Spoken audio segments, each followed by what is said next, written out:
The village of Karima slumbered beneath the watchful gaze of Mount Yule. Dawn painted the sky in hues of orange and pink. The air was sweet with the scent of frangipani and damp earth. Life moved at a languid pace. The villagers lived in harmony with nature, their days measured by the rhythm of the sun and the tides. A small stream snaked its way through the heart of the village. It was here, on its verdant banks, that Magdalene and John first met. They were just children then, their laughter echoing through the banana trees. The stream became their sanctuary, a place where they shared secrets whispered on the wind. Magdalene, with her bright eyes and infectious smile, was the embodiment of joy. John, quiet and contemplative, found solace in her presence. Their bond, forged in the crucible of childhood, was as strong as the roots of the ancient banyan tree that shaded their village. In the golden light of dusk, as the sky transformed into a canvas of fiery hues, they would race each other along the narrow paths. The air was filled with the sound of their laughter and the chirping of crickets. They were inseparable, two halves of a whole, their destinies intertwined like the threads of a brightly coloured bailum. The years danced by like fireflies in the night. Magdalene and John grew older, their bond deepening with each passing season. They shared a love for their village, for its simple rhythms and ancient traditions. They dreamed of a future where they would never be apart. John, with his calloused hands and quiet strength, helped his father in the taro fields.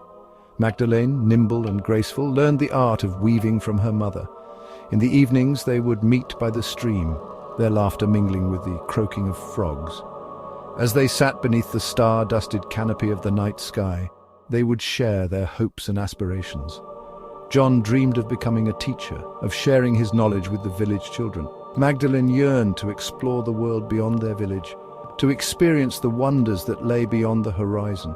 Their dreams, though different, were united by a single thread, the unwavering belief that their love would conquer all. They were young and full of hope, their hearts untouched by the storms that lay ahead. Their idyllic world was shattered when the time came for high school. John was accepted into a boarding school in Port Moresby, the bustling capital city. Magdalene, to their dismay, had to stay back. Their village school could only accommodate a few students.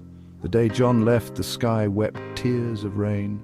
Magdalene stood on the dusty road, her hand clutching a small wooden carving she had made for him. It was a symbol of their love, a promise that they would never forget each other.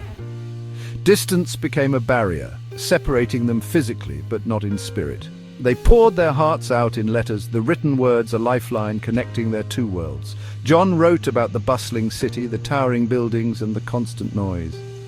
Magdalene shared news of the village, the changing seasons and the familiar faces they both held dear. Each letter was a treasure, read and reread until the paper was worn thin. They clung to the words, finding solace in the knowledge that despite the miles that separated them, their love endured. Section 4. A joyous secret, a silent promise. John returned to Karima for the holidays. He was taller now, his shoulders broader, his eyes reflecting a newfound maturity. Magdalene too had blossomed into a beautiful young woman, her laughter still as infectious as the tropical sun. They spent their days reliving childhood memories, their laughter echoing through the village. In the evenings, they would walk hand in hand along the beach, the waves whispering secrets to the shore. One night, beneath the sky illuminated by 1,000,000 stars, John confessed his love for Magdalene. His voice trembled with emotion as he promised her a future filled with happiness. Magdalene, her eyes shining with tears, whispered her love in return. Their joy was short-lived. Magdalene discovered she was pregnant. It was a secret they guarded closely, a mix of fear and excitement swirling within them. John vowed to take care of her and their child, his love for Magdalene burning brighter than ever. Section 5. A heart divided by mountains and seas. Fate, however, had other plans. Magdalene received news that changed everything. She had been awarded a scholarship to attend a prestigious university in Australia. It was an opportunity of a lifetime, a chance to pursue her dreams and secure a brighter future for herself and her unborn child. The weight of the world settled on her shoulders. The joy of the scholarship was overshadowed by the agonizing decision she had to make. How could she leave John?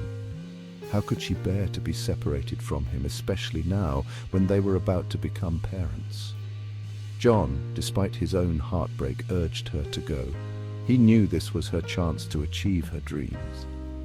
He promised to wait for her, to raise their child with all the love in his heart. Their goodbyes were filled with tears, promises whispered into the wind, and the unspoken fear that they might never see each other again.